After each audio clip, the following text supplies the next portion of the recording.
Okay, welcome back to the Success Money Marriage Podcast.com.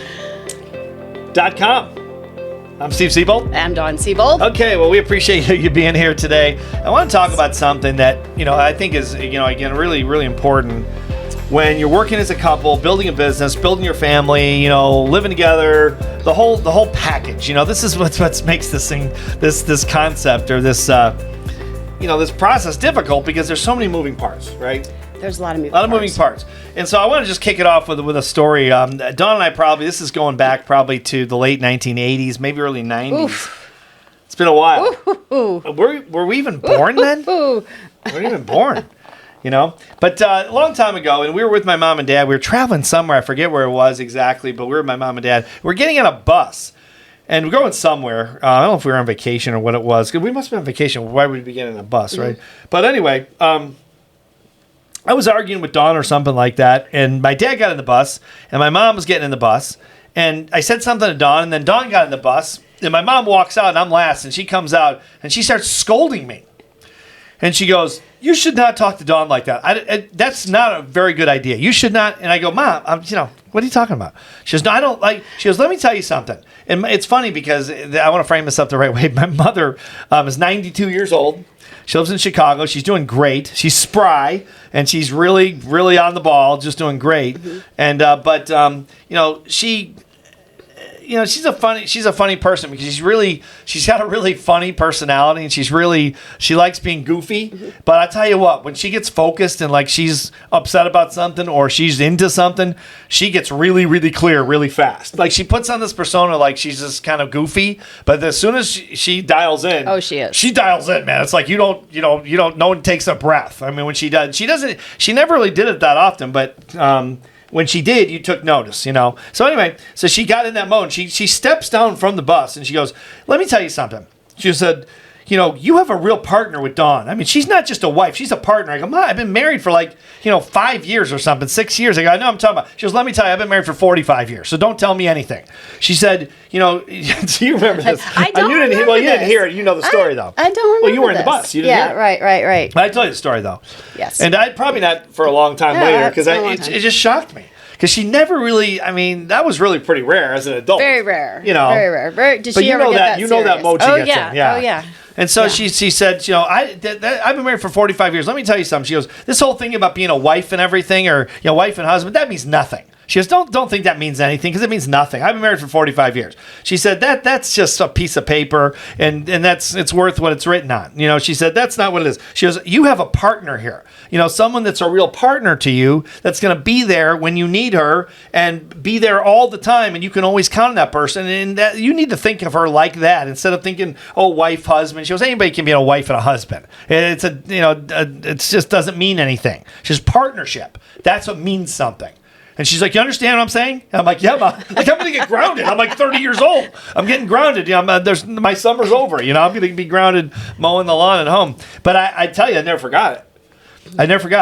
And then to follow up with it, a couple of years later, I remember being at a party, and Dawn and I were going back and forth, and I forget that we were somewhere in Florida or something. I think it was Bradenton. This is going way back. Right. And we were arguing about something, and we walked away. And we were going back and forth, and I remember hearing a couple overheard this couple talking about us, and they said, "Oh boy, they really go at each other, don't they?" And then one of them the guy said, "Oh, don't make any mistake, they're thicker than thieves." Then I thought, I like that, thicker than thieves. That's such a cool thing to say. It's like, that means like you're tight. It's like you're gonna back that person up. It made me think about my mother's comment about being a partner. So that's kind of the setup. But my premise of this show. And, I want to get your take on this, obviously. I'm just setting this up. But those are, both those things happened a long time ago. But now that we've been married for 38 years. Right. 36 years. Married together. 36, together 38. Right. Yeah, because I get the math. It changes so fast. Right, it does. So, but, I get it. Right. Totally. I mean, and I guess the premise is that I think now that we're almost in the same category as my parents were when that happened. We are actually in that category. We're pretty much close. We're close to the same age as we were as that time it happened. And I think my mother was completely, mothers usually are right. Your mother was always right. Pretty much. Yes. And I mean, she was right. It's the partnership. This is my belief now, and I want to hear yours. Mm-hmm. The partnership, I don't mean the business partnership. I mean the life partnership is the foundation of everything. That's to me, that's where it begins and that's where it ends. It's the alpha, it's the omega, it's everything. All the other stuff is really, to me, is so far down the pipeline, whatever you want to call it, this totem pole, whatever. It's almost detail. I mean, it's important, but it's almost detail compared to the partnership that you go through to know that you're going to be there for each other no matter what. And so so I want to open up to you. I mean, I think that's a good point. This is a good topic because I think there are a lot of friends that we have or associates that we have that will go to the mat for their partner to a point. And once it's past that point, I can't go any further. And right. I think, the longer that you and I were married and the longer we've been in business together, the fewer of those arguments we have had. I mean, it kind of settles down after a few years. Right. And we don't get into those knockdown, drag out. Because I just remember always telling you when we were in our 20s and 30s, I don't argue with you unless I know I'm right. Because, you thought you were right. I know I was right. You always thought you were right. You still think you're right. I think as a partner and you're going into business together or you've just been married or you're maybe on a second marriage, really just look within and say, how far am I willing to go? And luckily we never had to go that far, off the course to support each other. But there are a lot of couples, I think that, one could be way off the course. And how far are you willing to go? We were pretty much the same. And I think if you're out there looking for a partner or if you, again, just gotten into a relationship, ask yourself and consider how far would I really go to support that person and keep questioning it to stay on track. Yeah, I agree, and I think it's this might sound, I don't know how it sounds, but it might sound exaggerated or hyped up to some people. But after all these years, I think that, and this is not just our relationship. I mean, this is what I feel about our relationship. But I mean, I think that this is a pretty good game plan for anyone. It's a zero-sum game. You're either all in or you're not. I think that if you're 99% in, I don't. Again, what do I mean? Well, hold on a second. If my partner is only 99% in, I can be 99%. You can be. You can. I'm just saying. I mean, if you married someone who's all in and you're not willing to go 100%, then there's a problem. But if I have a lot of friends who are happily partnering with people that they just get 50-50. Sure. Oh no, I agree. I'm just saying at its ultimate, the best of the best is when it's a zero. In my opinion, and again, maybe it's it sounds old timey, but. I think it's a zero-sum game. I think it's all or nothing. I mean, if you really want the peak of the peak, if you know that person's going to be there no matter what. And again, I don't. It could be anything. It could be someone gets sick. It could be your business goes in the tank. It could be your kid is ran away from home, or it could be anything in life. I mean, I remember not too long ago talking to a friend of mine, and they said, a friend said, so how you doing? I hadn't seen in a long time, and how's it going with Dawn? And I said, it's interesting because I said as years go on and you go through all these different things, especially being in business together, right, and then life together and all the things and that you children. go through. A lot of people have kids. Well, yeah, we don't, but yeah. And I just said.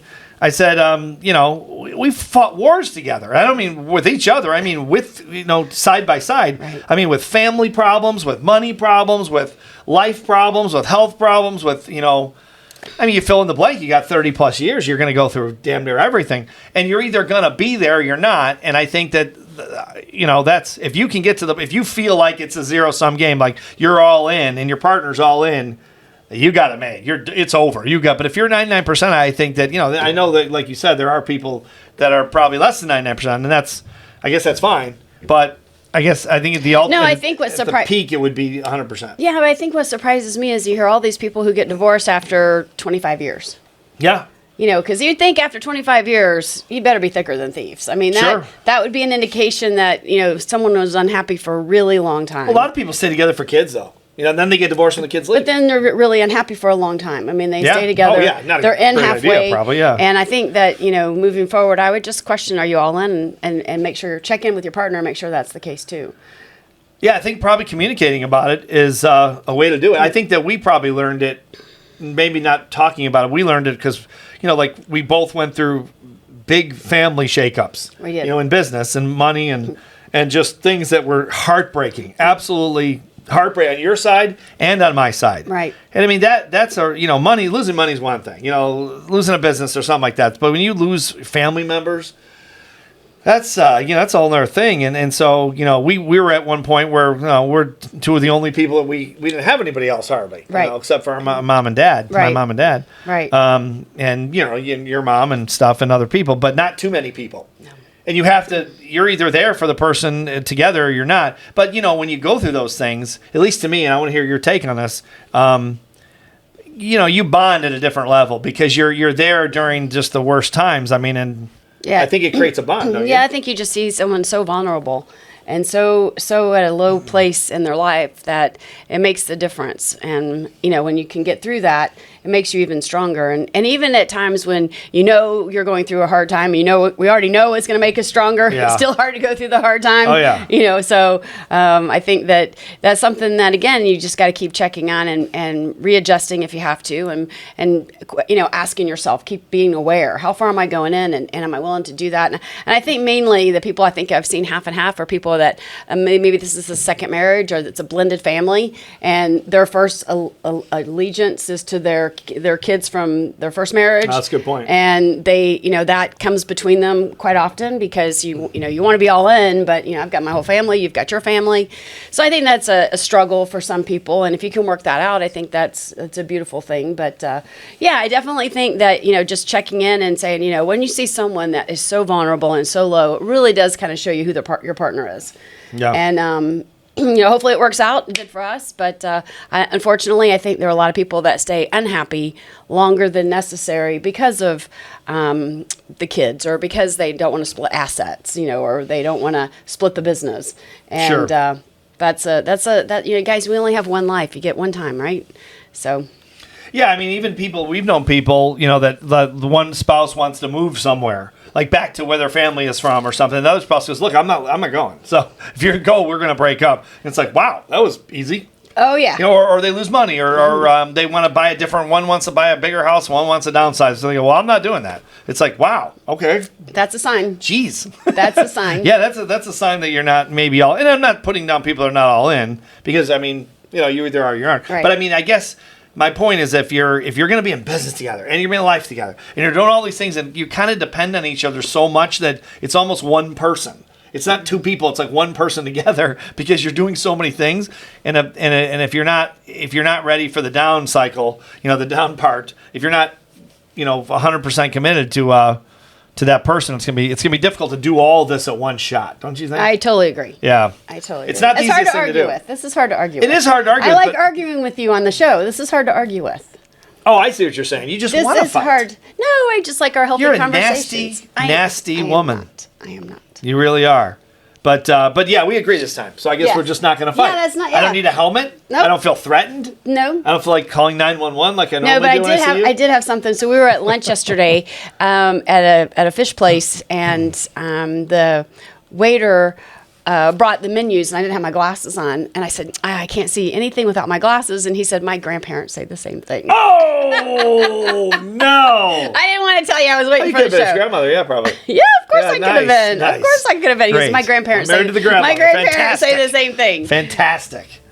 Yeah, sorry, I think we ought to just cut the show right there. I think we should, too. All right, that's it. All right, well, guys. Well, hopefully that helps someone out there navigate a little bit better. So we appreciate you listening to the podcast. Remember, go to successmoneymarriage.com, subscribe to the podcast, and you'll get an email every week with a new episode. With that, thanks for listening. See you next time. Thanks for being here. Bye-bye.